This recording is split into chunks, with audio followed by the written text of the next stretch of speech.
All right. Good evening. I'd like to call to order the Lake Oswego Planning Commission meeting for Monday, July 13th. Let's start with the call to order. Okay, Chair Najak, Here. Vice Chair Bruce, Here. Commissioner Abishan, Here. Commissioner Call, Here. Commissioner Guinea, Here. Commissioner Sly, Here. Commissioner Tui, and Council Liaison Rachel Verdick is not with us tonight. Great, thank you. Brings us to our next item of business is our approval of minutes. We have two different minutes today. First up is the meeting minutes from June 8th, 2026. Do I hear a motion to approve or any amendments for the minutes? I will make a motion to approve the June 8th meeting minutes. Thank you, Commissioner Guinea. Do I have a second? I would second the motion. Thank you, Commissioner Bruce. All in favor of the motion to pass the meeting minutes from June 8th as written, please say aye. Aye. Aye. Aye. Aye. Any opposed, any abstain? Hearing none, thank you. Next up is the meeting minutes for June 22nd. Do I hear any amendments to the minutes or a motion to approve the minutes as written?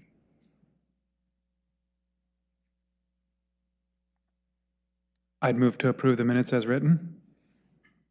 Thank you. Is there a second? I'll second. Thank you. All those who move to approve the meeting minutes from June 22nd, 2026 as written, please say aye. Aye. Aye. Hearing no nays, no abstentions. Thank you, everyone. Do we have anyone, Iris, signed up for public comment tonight for items not on the agenda? Or I'm sorry, Christina. We don't have Iris anymore. I'm just so used to it. None tonight. Thank you very much. And then we have our Commission for Citizen Involvement General Updates. We've got a couple of these. We have the Evergreen Neighborhood Association National Night Out Block Party is Tuesday, August 4th from 6 to 8 at Evergreen Park, 3rd and Evergreen. Family-friendly fun and games, get to know your neighbors. It is potluck style, so bring a chair or a potluck dish if you would like to join. Our second one is for the event Bridging the Canal National Night Out Celebration, hosted by the Bryant and Blue Heron neighborhoods, Tuesday, August 4th at Lake Ridge Middle School from 6 to 8. And it is a free family barbecue with everything provided by the local business Pine Shed Ribs and Barbecue. So time to socialize, meet local first responders, and get emergency ready. And last but not least, looks like this is just a duplicate of the first one. Great. So it is a duplicate. Associated with that event. So there's, Oh, I see. we probably got it twice because there's two NAs. Both of these say hosted by Bryant and Blue Heron neighborhoods.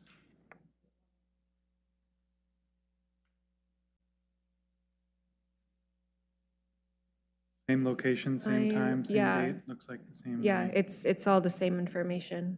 Yeah, I think we might have two flyers that went to two different neighborhoods, but the same event. Oh, I see, because it's the Bryant and Blue Heron neighborhoods. Okay. Got it. Okay. Thank you for clarifying a joint neighborhood celebration for the same event. Moving on to item number 6, our work session. But before we get into that, we'd like to acknowledge our new commissioners that are here with us. first planning commission meeting, I believe, or is it the second? First one, right? This is our first. First one. Great. Thank you very much for serving, and we are excited to have you both here. 6.1, our work session for tonight is the Code Audit and Amendments for Housing and Business, work session number 3, PP 25-0002. That is an update for our Code Audit project and a request for a volunteer as Planning Commission liaison to the Technical Advisory Committee. We have Evan Franstead here presenting. Thank you, Evan. Thank you, Chair Najak. It works, great. Yeah, so I'll be providing an update from our last work session, which was in August of last year. So it's been 11 months. A lot has happened, but because I know we have 2 new commissioners, I'm going to go over some of the background first, and it's been a while. All right, so the Code Audit project was identified as part of the Economic Development and Housing Production Strategy with the need for a more in-depth, comprehensive analysis of the Community Development Code, and is supported by City Council initiatives. The 2026 says, begin a comprehensive review of the Community Development Code to identify barriers to housing production and economic development and implement code amendments to address those barriers.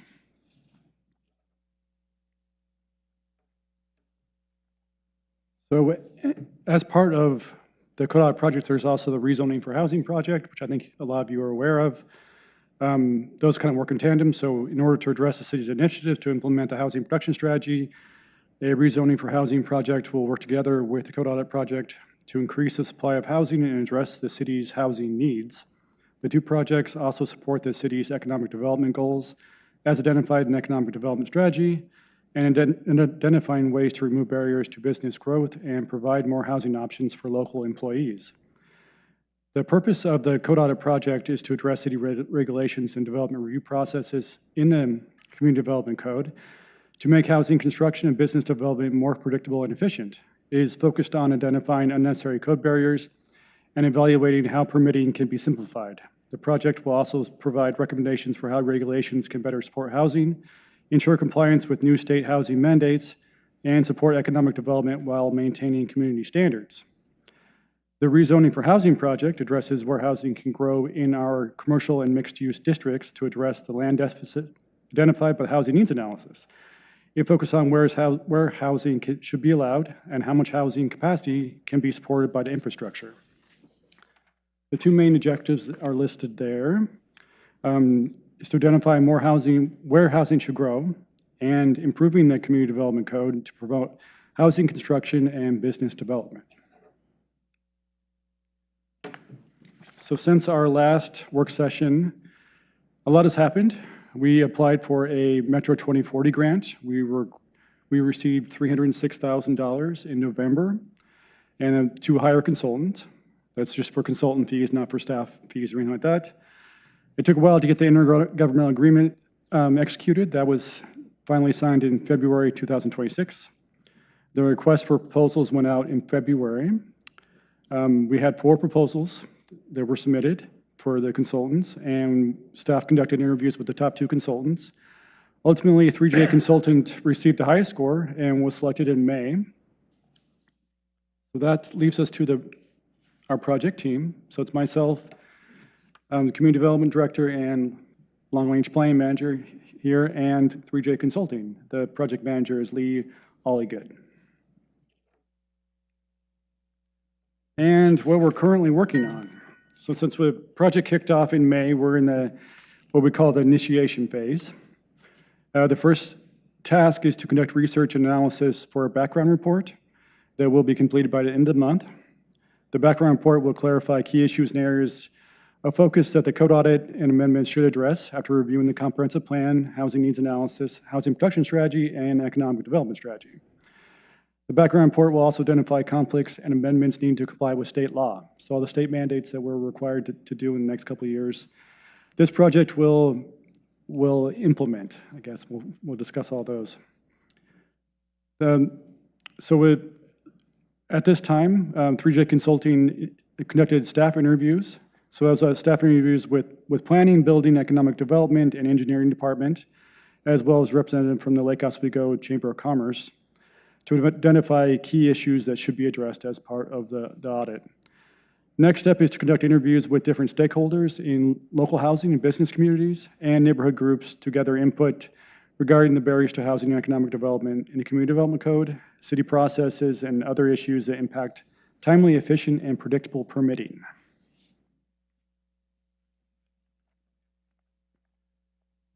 Consulting is in the process of drafting a public involvement strategy that will help guide the project overall. This will be completed by the end of September.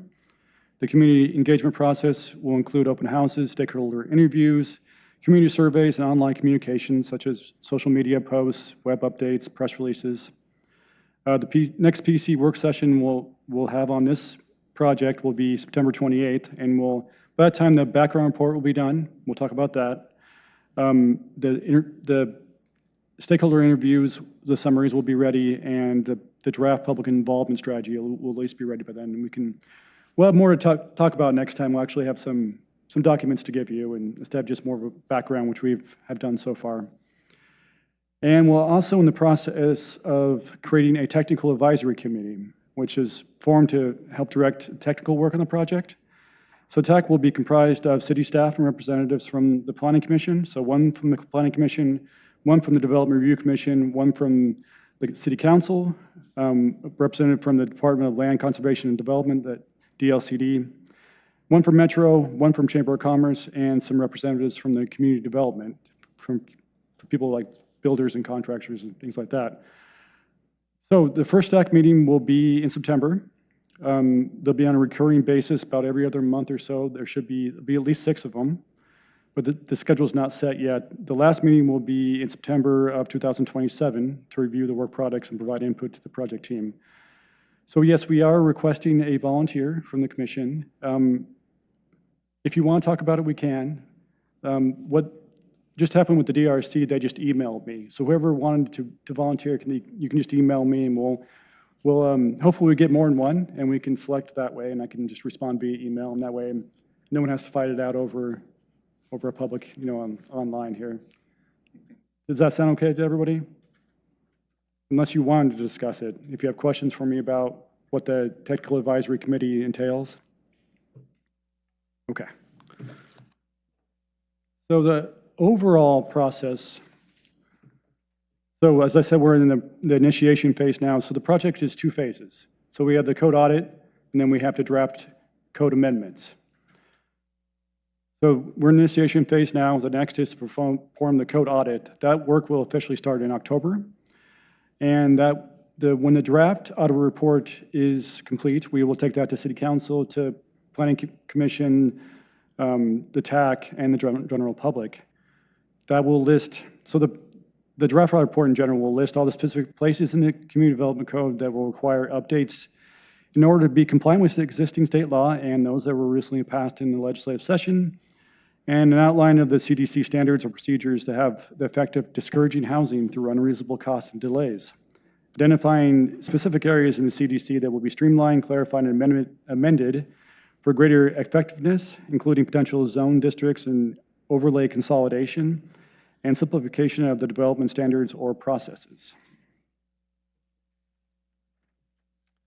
Next is the final audit report. This includes revisions that reflect the input learned from staff and the TAC and public outreach as part of the draft code phase. The final audit report will include recommendations on the type of changes to implement the solutions identified. The final audit report will also be presented to City Council, the PC, TAC, and open houses. And then we get into the amendment phase. So the first step is to draft code amendments.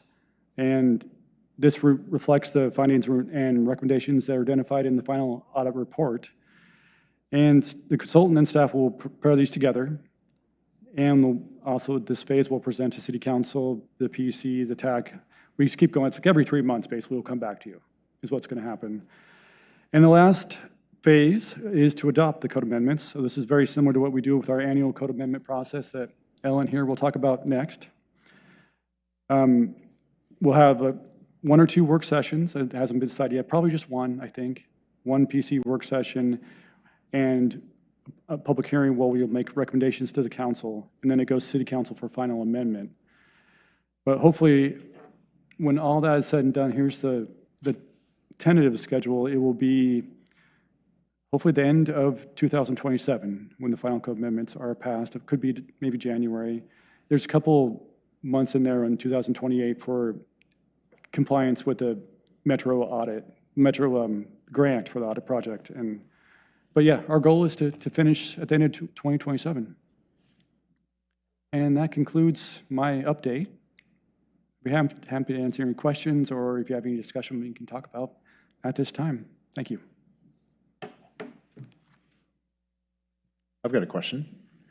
For the general project, at the whole project together, and this may be early in the process, but we get to end of 2027, what metrics are you thinking about for evaluating, was the project a success and reduced construction time or reduced code confusion or movement towards city council goals, or kind of what metrics are you thinking about to evaluate if the project, success of the project? We haven't established like exact metrics for like numbers, but I mean, some of the ways you can do that is, review times, process and review times for building permits or land use applications.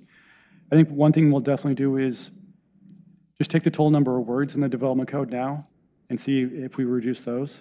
That's one thing they did with the streamlining project, which was done about 10 years ago. But I think it's part of what we hire the consultants to do.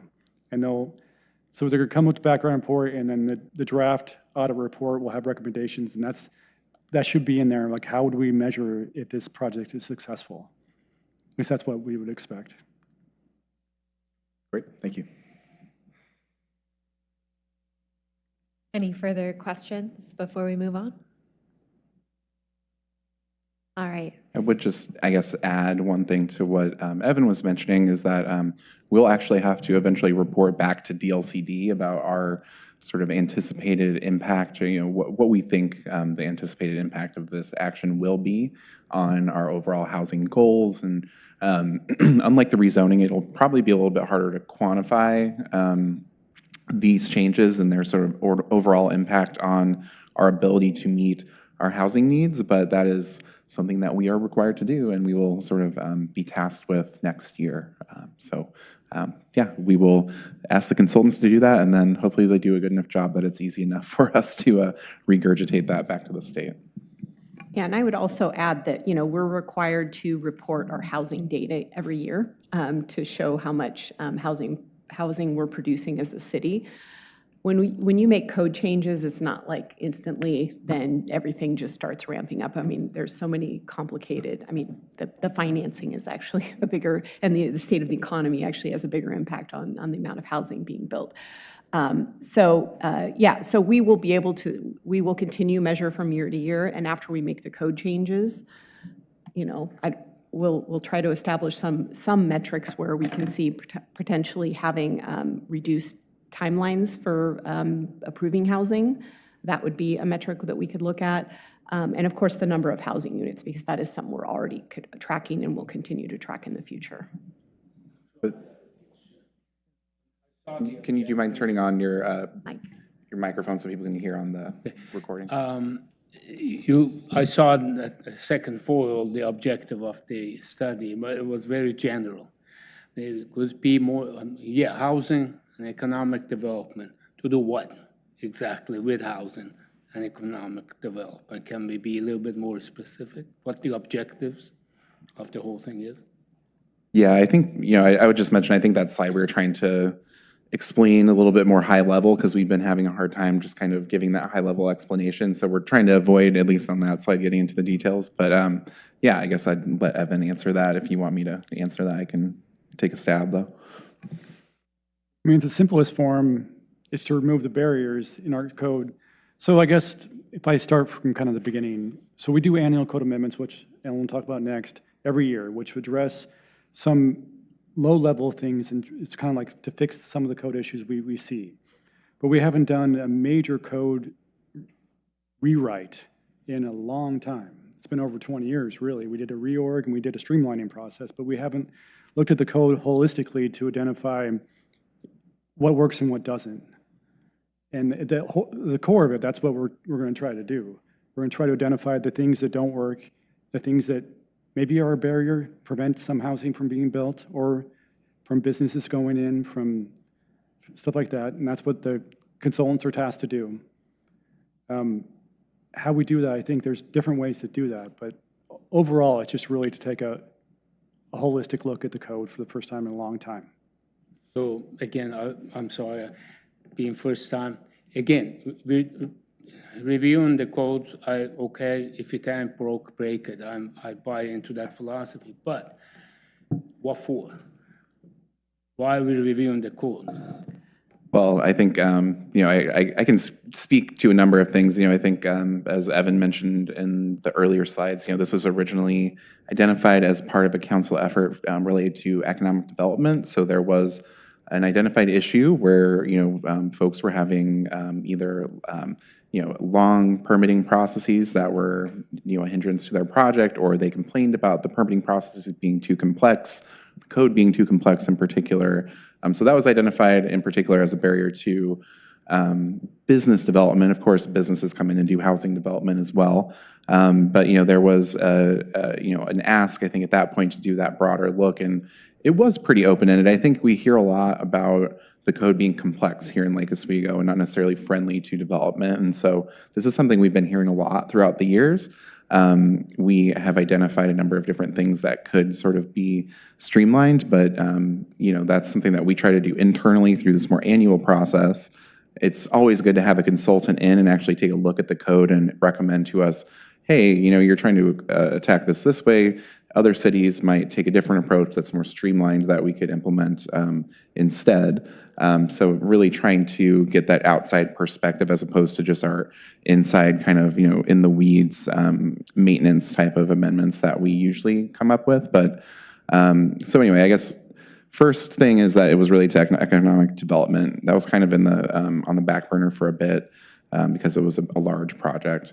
But then we started doing our housing production work and identified that we could be looking at code barriers specifically to the development of housing that can get in the way. And so a number of those are identified in the housing production strategy, but things like height limits in particular, or restrictive lot coverages in certain areas, or even just complex processes. And we have a lot of overlay districts that have extremely complex codes. They have a lot of sort of different nuance related to adjacent properties, and that kind of make it really hard for not only a prospective developer, a property owner, to come in and understand what they can actually do with their property, but also even staff has a hard time sort of wading through these things and being able to kind of give good guidance really to these folks. So a lot of it is just kind of acknowledging that those issues have been there and that we want to come back and address those. And they are complicated, so it's hard to just like easily explain because we want to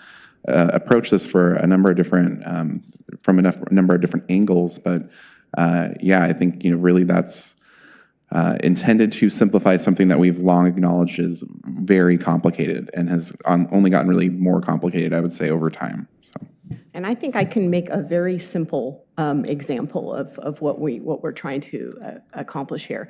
So when I first started working at the city in 2001, I was just an assistant planner, and one of my jobs was to review building permits. And at that time, I reviewed 3 standards. So when a building permit came in, I made sure that the height was met, the setbacks were met, and lot coverage, and that was it.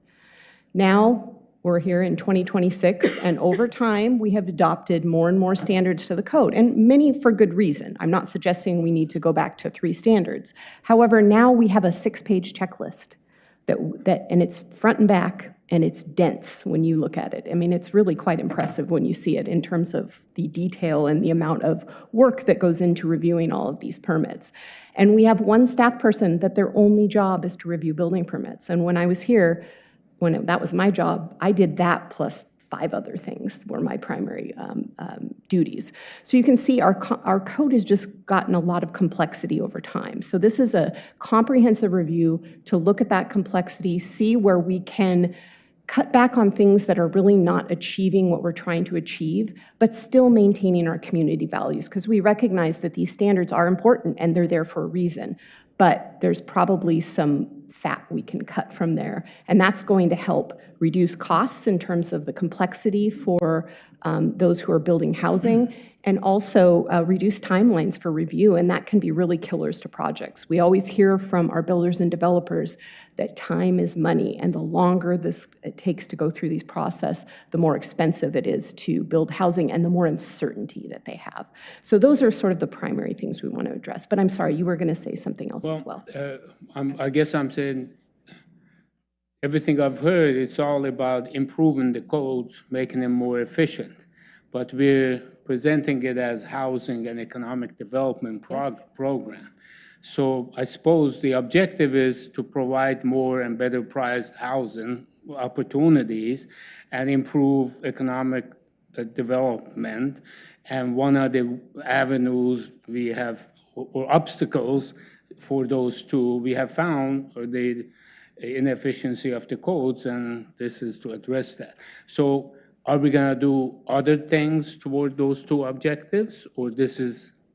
Absolutely, yeah. I think this gets back to, again, that one of those first slides where this is really stemming from the economic development strategy that was adopted 2022, I think it was, and I think it might have been refined recently, but we're still working on that.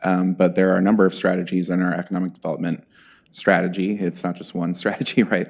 That are identified there. So it's a holistic plan for us to proceed with economic development and remove barriers for business and housing, or business specifically within the city. And then going to the housing production strategy, that's something that we actually developed a housing needs analysis in 2023, and this is all required by the state under their new kind of framework for housing planning. But we actually developed a large document that outlines very specific types of housing needs, whether it be by income, whether it be by other types of housing unit characteristics, and what we lack here in the city and what we need to make more of. So we sort of went and did that analysis and then developed a housing production strategy to try to address those specific needs. That housing production strategy has 13 different individual strategies within it. Number one on that housing production strategy is the Code Audit. Number two is the rezoning for housing project, which we mentioned as a related initiative because it's, this is looking at how to more efficiently produce housing. The other one is looking at ways to overall increase our housing capacity and where sort of housing should be located. So anyway, this is a really big part of our housing production strategy.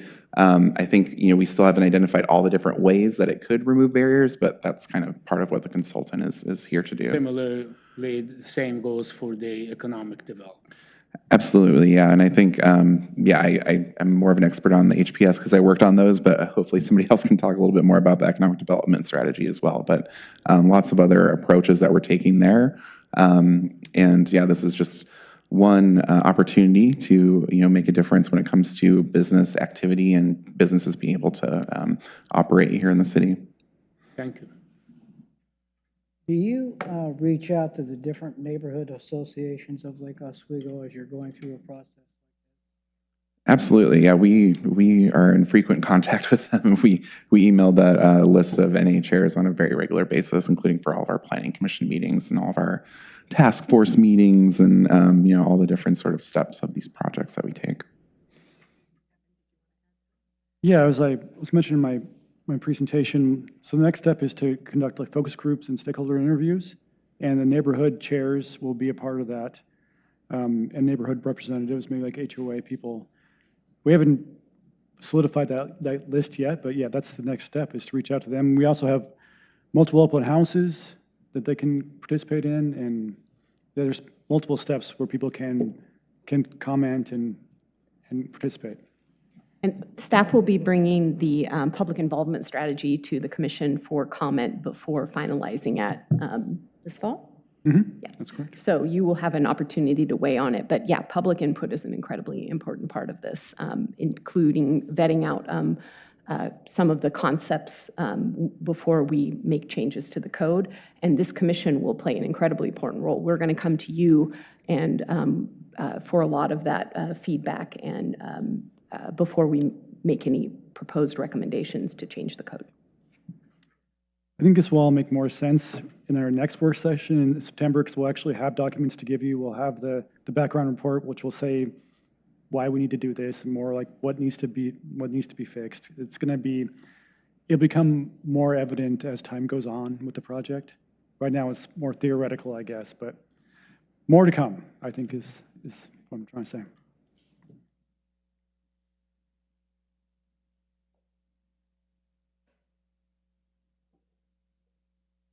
Any further questions or comments? Great. Thank you so much, Evan, for your presentation. Thank you. Moving on to work session 6.2. We get 2 work sessions in one evening. Semi-annual code amendments, which were referenced earlier. Work session 1, LU 26-0019. We will receive an introduction and review of the proposed amendments and ask clarifying or background questions prior to conducting our public hearing, which is tentatively scheduled for September 14th. Great, we've got it on the calendar.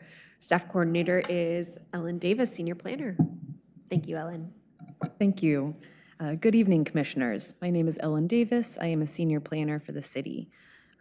Tonight, I will be discussing the annual 2026 code amendments, which generally focus on relatively simple and time-sensitive amendments identified by staff compared to the more complex questions being tackled in the broader code audit project that was just discussed. This year's annual code amendment project is a little different than usual because it also contains a state-mandated change effective at the end of this calendar year, leading to a shorter timeline than usual. This is a tentative schedule to meet that January 1st deadline.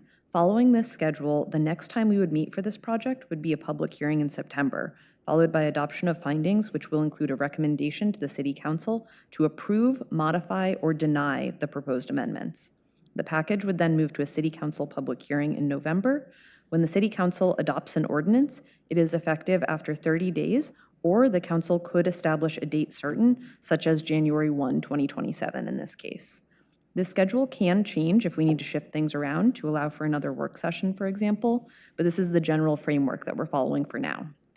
With that housekeeping out of the way, I'll move into the proposed maintenance amendments, which are generally more straightforward, followed by a discussion of the proposed policy amendments, which may generate more discussion.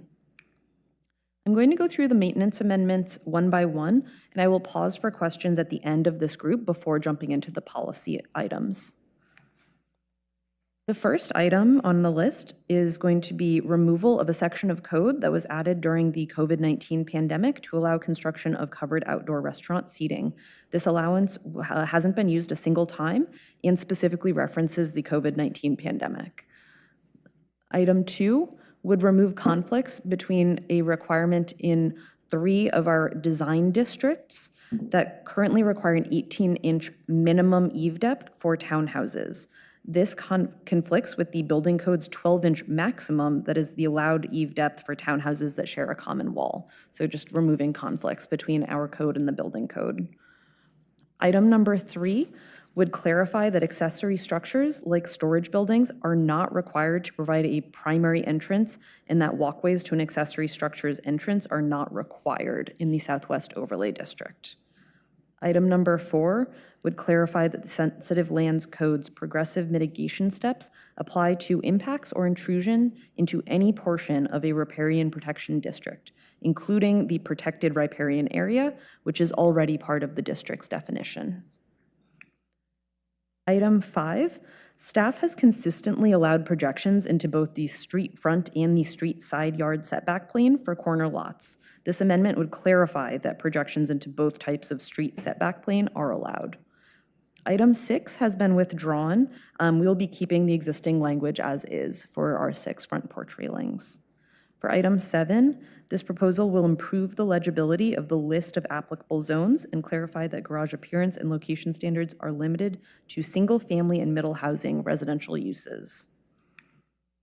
For item 8, we would correct the number of units referenced for multifamily residential development, which should be 5, consistent with the definition of multifamily development. Item 9, the state of Oregon eliminated minimum parking requirements a few years ago. This item will remove a reference to required parking that was missed before. For item 10, currently the lighting standards applicable to public functions and parks and natural area zones are formatted in a confusing way. This proposal would fix the numbering to make it clearer which types of lighting are exempt from review and which are regulated. For number 11, I'm sorry, we would include the term boat garage in the definition of boathouse, and the intent of that would be to better align with the building code's definitions, which refer to boat garages, to make that clear that that's what we're talking about. For item 12, this proposal would simplify the list of applicable residential zones for clarity. Item 13 would add a definition for the term top of bank, which is already shown graphically in the code. For item 14, we would update the definition for retaining walls to better align with the building code and reduce ambiguity.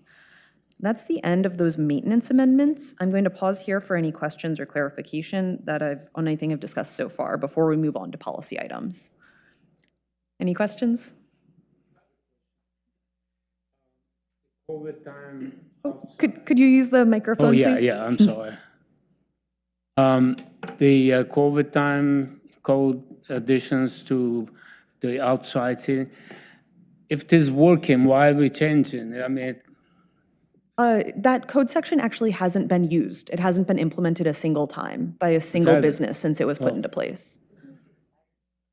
It's also expired. Yeah. okay, well, It had a sunset date, I think, written in, so. okay. Any other questions? The parking requirement elimination came up in the other day at the Foothill. Is that the no parking required? That seems like, I mean, where would people park then? It's not necessarily that there's no parking just because there's no parking required. It's just that the city isn't telling developers how much parking to provide. They're making the decision of how much parking to provide. So there is still really an expectation that developers will provide parking in a suburban area like this in order to just make their development hash out financially. Of course, that's not required, though. So that is something that we did to comply with state law that was passed back a couple years ago, the Climate Friendly and Equitable Communities legislation. So we, as of, I think it was 2024, went through and adopted standards that removed minimum parking requirements citywide. There was a few other things that we did as part of that effort, but I would definitely encourage you to take a look at some of the background information on that I sent to you after the orientation, which there's a lot of sort of a backstory there, but we were given some different options for compliance by the state, and the city council ultimately and the planning commission opted to take a simpler approach and just remove the parking requirements because there were other kind of adverse potential outcomes from the other options as well. So, and I guess that's a good point, Jessica. That is also a part of our housing production strategy. So it's another important sort of tool that makes it easier for particularly affordable housing developers and developers that have slimmer margins to be able to make their developments a little bit more feasible financially. Basically, that we're not sort of saying, no, you have to have this amount of space for this exact many parking spaces based on some formula. Often those formulas are kind of dated back to the 60s and have no relevance in today's sort of modern trip generation and things like that. So yeah, it's really just more allowing that to be catered more to the developer on a developer by development basis, rather. But also taking credit for that for our HPS as well. Any other questions on the maintenance amendments? One of many state mandates that you'll be hearing about in just a moment as well, and probably throughout the tenure of you being a commissioner here. So. Okay, I'll move along to our policy amendments. So these next 3 amendments involve policy considerations. Staff requests the Commission's input on the scope of the amendments, any alternatives where available, or if any additional research or information would be helpful for the next meeting. For policy item 1, I would like to provide a little bit of background. Middle housing land divisions do not divide land for development purposes. They only divide land for ownership purposes, and they are generally only requested after the building permits have already been approved. For this reason, there are no potential issues or conflicts that would be addressed through a neighborhood meeting before a middle housing land division application is filed, which is the purpose of the neighborhood meeting for all of our other application types that require a neighborhood meeting. Furthermore, a neighborhood meeting could lead to frustration for attendees because recent state laws limit the city's ability to provide notice for this type of application, prohibit consideration of public comments, and only allow the applicant to appeal the decision. That is very different from the original intent of the neighborhood meeting and how it fits into the process for other application types that do allow public notice, public comments, and public hearing. This amendment would codify current practice. For the second policy item, we would address enclosure of an existing non-conforming carport into a garage with walls and a garage door, as shown in the visual here. These applications currently require a major variance, which requires a public hearing before the Development Review Commission. Typically, the DRC sees around 2 of these applications a year. This project type has a limited scope and impact since it is adding walls and a garage door to an existing carport in the same location, sometimes with a small expansion for usability for modern vehicles. The requirement for a public hearing adds a lot of time and some additional expense for the applicant. Typically, for one of these applications that moves as quickly as it can through our process, the major variance takes approximately 5.5 to 6 months, and it can take longer. The minor variance process, on the other hand, can take as little as 2 months with a high-quality submittal and a responsive applicant. The minor variance process still requires public notice to all property owners within 300 feet of the site and to the neighborhood association and all abutting neighborhood associations, as well as posting of a notice sign on the property. Public comments are accepted and are a major consideration in one of the criteria applicable to minor variances. In a minor variance, staff makes a tentative decision and provide a staff report explaining the reasoning and evidence for the decision, which is then sent to all notice recipients. Staff's tentative decision can be appealed to a public hearing before the Development Review Commission, but if no appeal is submitted, the decision is final, allowing the property owner to submit for building permits and move forward with their project. The question for this item to this commission is whether existing carport to garage conversions could be processed as a minor variance rather than going through the major variance process. And for policy 3, I will also provide some extensive background. For our last amendment of the evening, House Bill 2138 required local governments to expand middle housing allowances and provide more flexibility for the siting and configuration of middle housing. One component of House Bill 2138 that is required to go into effect by January 1st, 2027, allows both attached and detached duplexes, triplexes, and quadplexes. As explained in the memo, the state is still working on administrative rulemaking to establish the siting and design standards for these detached plexes. Because we must allow detached plexes beginning on January 1st, but administrative rules have not been established yet, staff recommends taking a simple compliance approach for the interim between January 1, 2027 and January 1st, 2028 to retain our current requirements for plex units that are voluntarily attached while still allowing configuration flexibility for detached units as required by the state. This strategy complies with state law but minimizes the changes to our code for now, allowing the city more time to develop siting and design standards for detached plexes once the state has provided their parameters.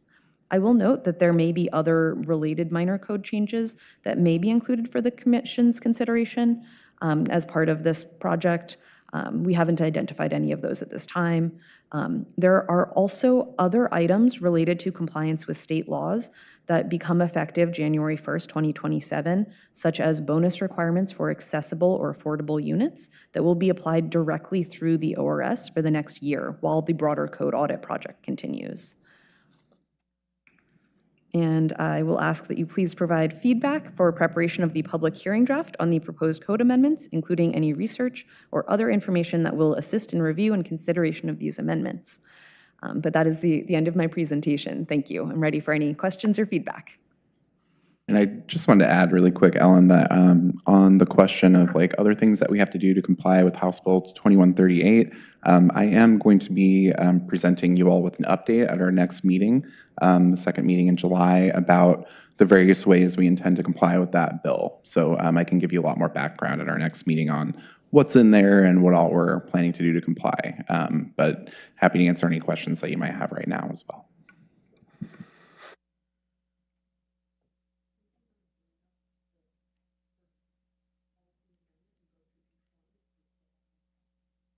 Okay, so I have the first proposed policy amendment here. This was talking about middle housing land divisions, which again are not partitions or subdivisions for development purposes. These are land divisions for ownership purposes. They do not change the development potential of a site. They act a bit more like condominiums. They are different, but a bit more like condominiums than a traditional subdivision. And this proposal would remove the requirement to hold a neighborhood meeting prior to submitting a middle housing land division. Are there any questions about this? Just to clarify, that's because the building's already been constructed, or it's already been permitted, the envelope, the footprint's not changing at this point. We're simply talking about the ownership. It's simply talking about the ownership. So the applications we've received of this type so far have all been, as far as I know, have all been received at a point that the building permit has gone through all of the review, like we were discussing with the very long checklist of ensuring that everything is correct before they even submit for this application. Developers do not want to go through this process multiple times, so they want to make sure that the wall isn't moving before they put an ownership wall or line there. So that is the purpose for a purpose for getting rid of the neighborhood meeting for this project, is that the project is already essentially left the barnyard gate. And so it's a little late in the process, and there's no real ability for the public to comment or change anything about the outcome on this process. So that is very different than how neighborhood meetings work in most other contexts in this city, and it might be misleading if people come to those neighborhood meetings with a very different expectation than what is actually allowed by state law. Thank you.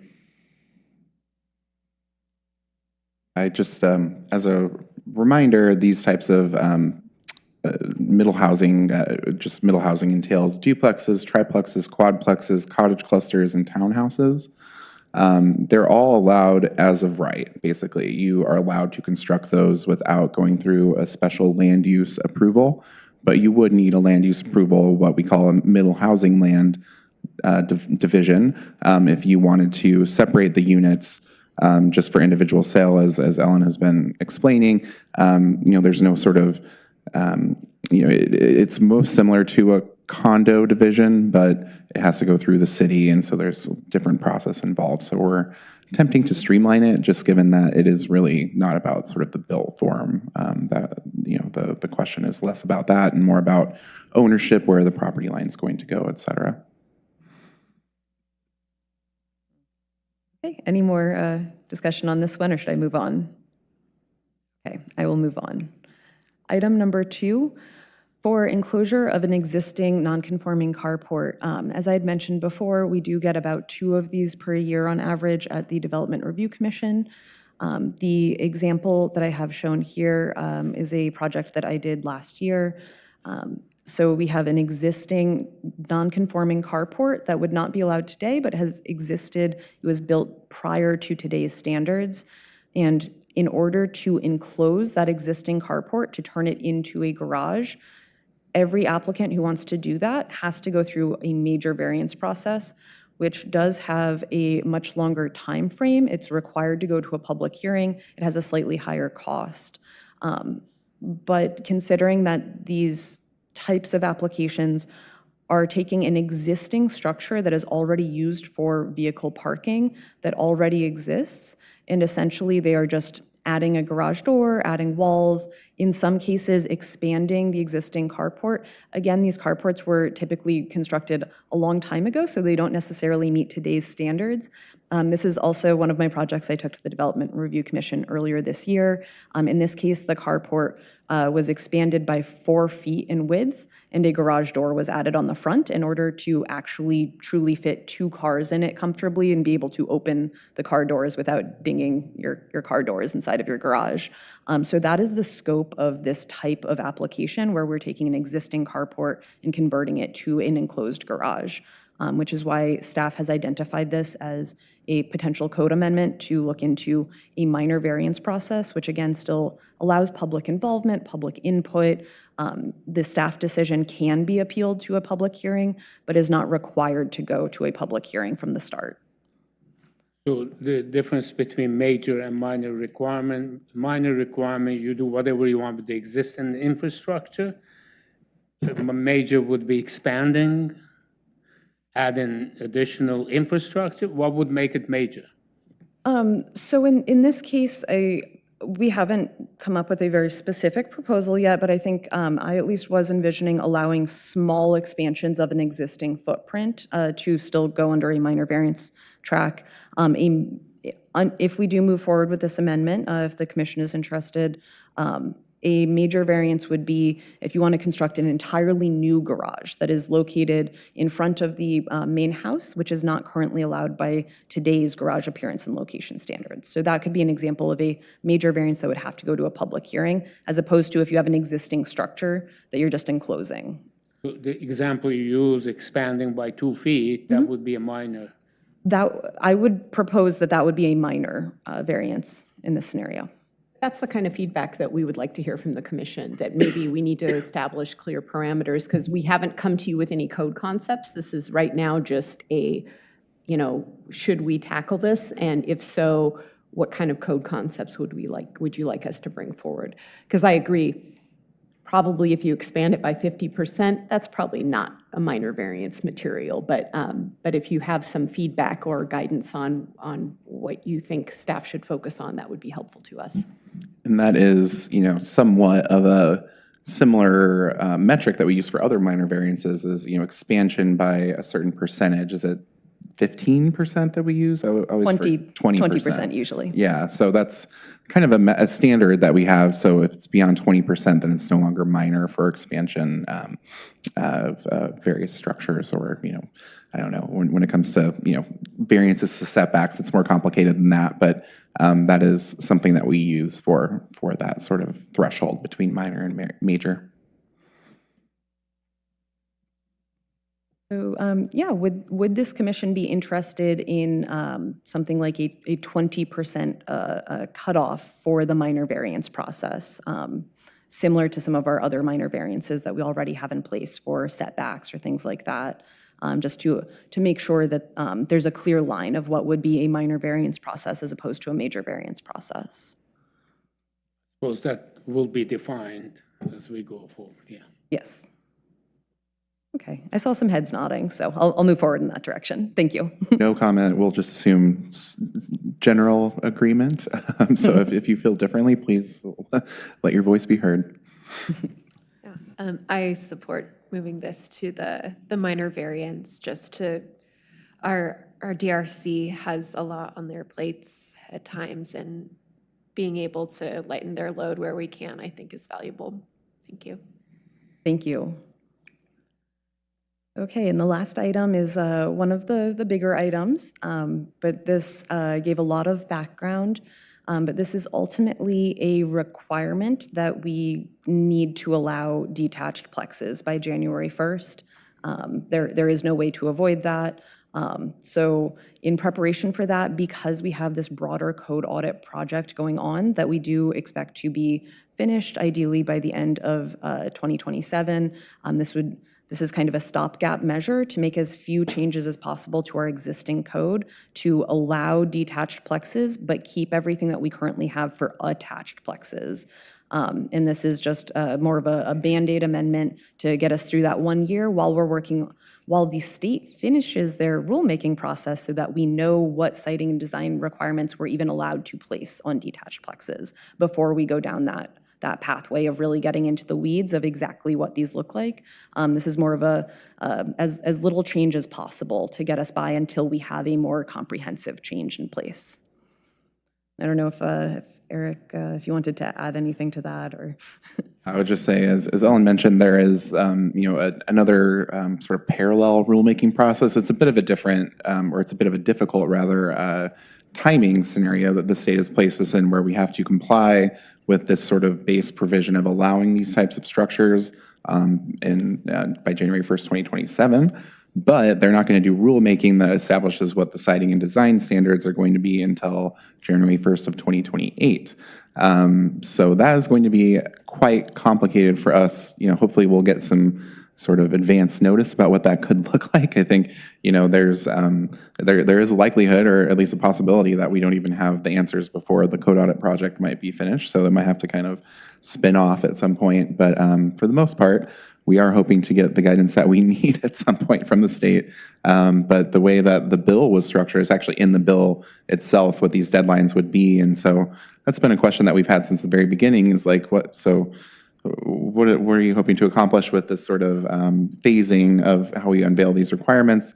They just need time, but that's, I think, because it's in the bill, because it's stated in the actual bill itself, it's definitely limited flexibility for how they could implement it. Could we define detached plex and how that differs from townhomes or cottage clusters? I'm only familiar with an attached duplex, triplex, fourplex. Yeah. So one difference is that townhouses do have to share common walls. So that is one definition that is not changing, is that a townhouse cannot be detached. A townhouse does have to be attached, and they are individual units that are on their own lot, and that is a development lot that is created through a subdivision process, as opposed to the middle housing land divisions we were talking about earlier. So that is one thing that makes townhouses different. Cottage clusters are detached, and there's a requirement for them to be detached by a minimum of 10 feet right now. That is actually going to change January 1st, 2028. That is also in House Bill 2138. So cottage clusters starting January 1st, 2028 will be allowed to be attached. So you could attach 2 of the cottages if you want to. Again, we don't know exactly what that is going to look like yet, because the state hasn't done rulemaking for that yet. But attached cottages will be coming, but for now, cottages have to be 10 feet apart. There are other very specific requirements for cottages, requiring where the cottage is fronting, having common courtyards. There are configuration requirements. So that is one other difference with cottages. And then with currently, we have attached duplexes, triplexes, quadplexes, as you'd mentioned. I think many of us are familiar with these. The state has provided in their model code, or kind of some draft graphics that we've provided here, showing some potential examples of what a detached duplex could look like, of having two housing units on one site that are not attached to each other, but still act as dwelling units on one lot. So they are still essentially a duplex from the idea of having 2 units on a lot, but they do not share a common wall. The state, again, has not provided rulemaking, so we don't know if there's a minimum distance or maximum distance between units. We don't know if that is something that we'll even be allowed to implement in the future. But for now, we require at least 25% of shared common walls or floors. If a duplex, for instance, is stacked vertically, we have a minimum requirement for shared components. The way that staff is currently proposing this amendment, with as little change as possible to our current code, would keep that requirement for attached units to share at least 25% of their attachment, but would allow the flexibility that if a developer wanted to do detached plexes, they could detach them. But if they're going to be attached, they have to meet today's definitions and requirements. So that is our attempt to make things as simple as possible for now, as we're trying to figure out what is coming down the pipe at us. We also have an example shown here of detached quadplexes. I think that this at some point might look similar to a cottage cluster, but one difference is that cottage clusters have specific requirements for common courtyards and orientation requirements for cottages, which would not apply to a quadplex, at least as far as I know so far. Again, we don't know what the state is going to give us. Yeah, I guess I would mention, we currently, for cottage clusters, have a minimum of 5 cottages per cluster that we allow. So this would allow sort of cottage cluster-like configurations for 2, 3, and 4 units. The similarity, this would be more similar, though, to a duplex in that it would have to fit within the established zoning envelope of whatever district it's being located within, similar to any single-family house or duplex, triplex, quadplex. It would have to be within that sort of established envelope, whereas with cottage clusters, they actually have their own special unique envelope, 10 feet of setback on all sides, as opposed to whatever the underlying zone might be. Here in Lake Oswego, it's usually a larger front and back setback than 10 feet, in some of the lower density residential districts at least. So that's a large difference, I would say. So it's kind of like smaller cottage clusters, they have to fit within the zoning envelope, but they don't have as many other orientation requirements or requirements for a common courtyard, things like that. But a little bit less flexibility to go to the property lines as well. I think this really illustrates the complexity of our code. Your head is probably spinning with us talking about all these different requirements that we have, different types of housing, et cetera. And,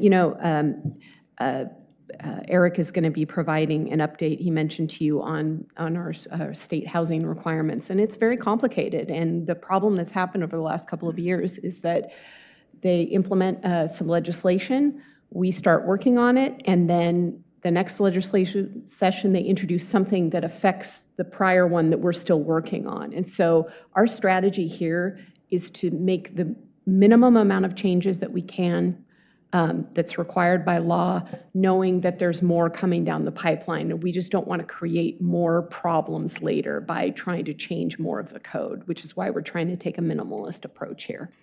Are these uniform across the state of Oregon, or is this typical to only Lake Oswego and nowhere else? This requirement is going to apply to all metro area cities. There are slightly different requirements when you are talking about areas that are outside of the metro and more rural areas, but in the metro region, these are all apply to all the cities. Is one difference between something like a townhouse and a detached plex that townhouses have like an individual deed or tax lot, and these detached plexes can have multiple on a single tax lot? Yeah, sorry. Yes, that is correct. That townhouses will have a different tax lot for each of the townhouses. Yet another difference is that townhouses have to have frontage on a public street, as opposed to with a quadplex, as shown in this graphic, has 4 townhouses that do not all have frontage on the public street. So that is another difference between 4 units in a detached quadplex or attached quadplex versus a townhouse project. But it would almost imply, in a way, that a townhouse may be more common to be owner-occupied. They don't have to be, but a detached plex, if you have 3 units that are detached on a single lot, probably the owner is not occupying all 3 of those, so 2 may be rental properties, for example. Is that a That could be true the statement? case. That could be the case, or they could do a middle housing land division and sell off each plex individually. So a separate owner could live in an owner-occupied unit in each of those plex units too. Or it could be all renters. Also, It's confusing. Yeah. it does. Yeah, and I think that's part of the issue here is that we all have a very commonly understood understanding of what a duplex is, what a triplex is, what a quadplex is. And when you start talking about breaking it apart and detaching the individual units, it starts to look and feel like something that we don't associate with those terms, right? So I think that's another sort of hurdle for us here as we try to learn how to talk about this. I think, there's some cool possibilities here. This is something that we actually, when we went through our original adoption of code to comply with middle housing standards, our middle housing code advisory committee that we established at that time actually did recommend doing this. They thought that this was actually a really good opportunity. In particular, there was some folks that thought that this was a good opportunity to create more accessible units that I'm not sure that they need to be detached necessarily to make that happen, but at least having more flexibility to allow these configurations for developments of less than 5 units could lead to more accessible units for smaller developments, with the idea being that these detached units would be more accessible. They'd be on the ground floor and have a little more of that sort of single-family feel that I think folks might be wanting, but also, I think folks just associate elevators or things that have multiple stories with not being accessible, and that's not necessarily true. But without getting into those details, I will just say there are a number of reasons that the committee did favor detached plexes. So it's been kind of a best practice for some time, that now the state is saying actually this best practice is now a requirement. So one thing about the, let's say, fourplex on the one piece of lot, so do they eventually become 4 tax lots, or who pays how? They don't have to, but they could. But they would have to have A, B, C, D, or something like that associated with them, like you would a apartment complex or a smaller unit. But they don't necessarily have to be their own tax lots. Like it might be more akin to when you see stacked units that don't necessarily have their own quote unquote tax lots, but there's different ownership, et cetera.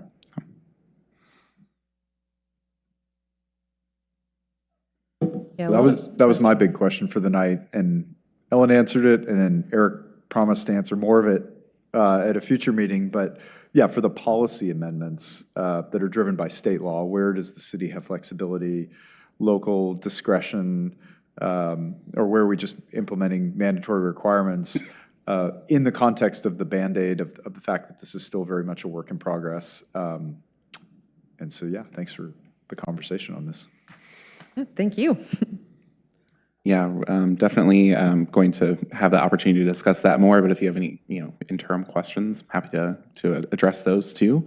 But yeah, I think we really, we could sort of dive into a whole effort to say, we're going to come up with our own siting and design standards for detached plexes because we think that's important, but we just have no idea where the state's going to land, and we might get to a place where either those are not valid or, invalidated, or we have to apply state statute directly or something funky like that. So in either case, we're going to have to adopt new ones once they do develop the rules. So we just want to sort of bide our time and also acknowledge just how much else we have to do to comply with state law sort of concurrently, and how many other large projects are kind of oriented towards that too. So this amendment would be to allow for these detached housing units, correct? Yes. Right, yeah. Once they're allowed, and we don't have the state providing the rulemaking yet, what happens once you have someone who's submitting an application for doing such of these units? What happens at that point? I can take that question. So somebody would come in with a building permit after January 1st of this next year, and we will apply our current codes that we have in place for any residential, single-family or middle housing that would be built on that lot. So we would apply the same setbacks, the same lot coverage requirements, the same height requirements we would apply to a single-family house or to an attached duplex. And we will just go through our building checklist, as we keep mentioning, and review that application. And we will not require those units to be attached, though. That will be the one change, is that they will be allowed to be detached, but they'll still need to meet setbacks from the exterior property lines. They will still need to meet the maximum amount of the property that can be covered with structures. They will still need to meet maximum floor area requirements. So all of the standards that apply to the site will still apply, but instead of being attached, they would simply be detached in whatever way that the builder proposed in their building permit plans that we were reviewing. Are there certain things that would not be applicable for, I assume these would be smaller units than possibly a single-family home that's encompassing an entire lot? Would there be things that would be conflicting at all? Well, I think that's a good question. If you're talking about potentially simplifying standards for these, that might make some sense given that they are different than single family. But for now, what kind of the longstanding principle that we've tried to apply to middle housing is applying the same envelope and zoning standards as single family housing. So we're trying to be consistent with that here. But I think particularly with there's a lot of use in the code of, primary. When you talk about primary entrances or primary structure or primary roof form or something. So I think there are some terminology that I'm sure once we start applying this, we'll say, oh, that's funky, we're going to have to revisit that. But I think we, again, want to take that on as part of that code amendment process and think about how can we make this simpler for the applicants, basically that are going to be building these. And when it comes to these, does this meet our housing need? Is this something that we do want to promote? And if so, what can we do to simplify that process and encourage this? So I think there's a lot of different questions there, but I think in particular we have need for smaller housing unit sizes. So that's one particular housing need that this could accomplish or help us address.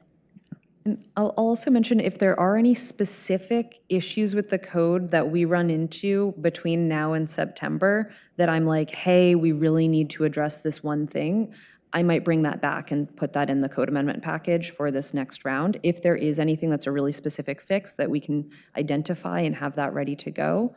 But I am thinking that once we do see these, we might identify problems that we didn't see ahead of time. It's a little harder to think through every possible development scenario.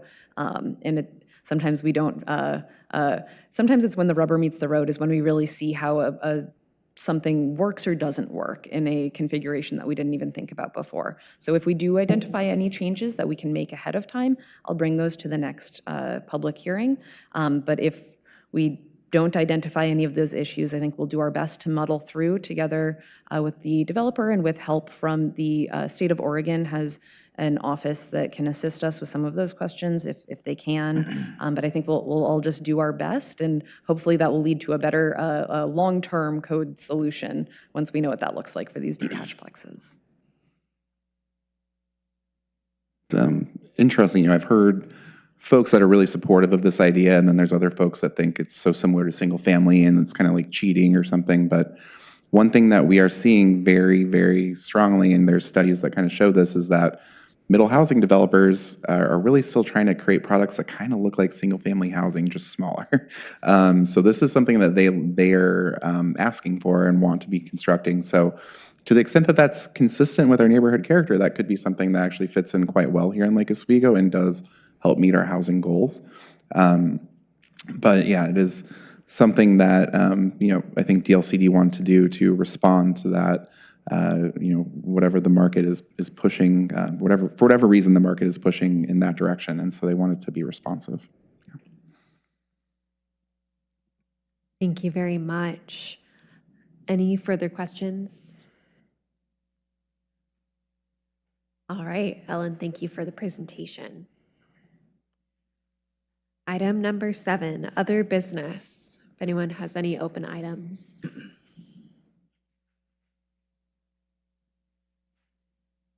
I guess I would just mention that we did get a volunteer for the library site reuse task force. So thank you, our new commissioner, Avashan. Mohammed Avashan is going to be the liaison for the library site reuse task force. So just wanted to kind of close that loop and let folks know. And of course, a reminder that we are looking for a volunteer for Evan's Code Audit TAC as well. Great. Thank you so much, Commissioner. Just email Avashan. him if you're interested. So.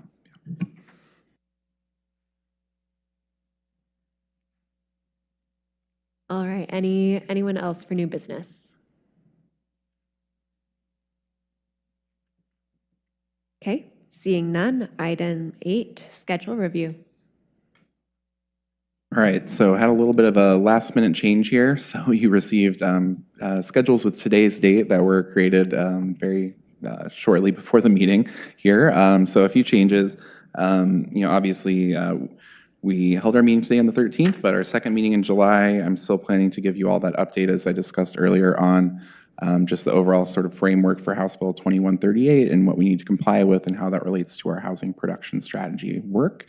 I will, though, give you a heads up that our meeting for August 10th has been, or the work session needs to be postponed, basically. So I don't have anything else scheduled for August 10th.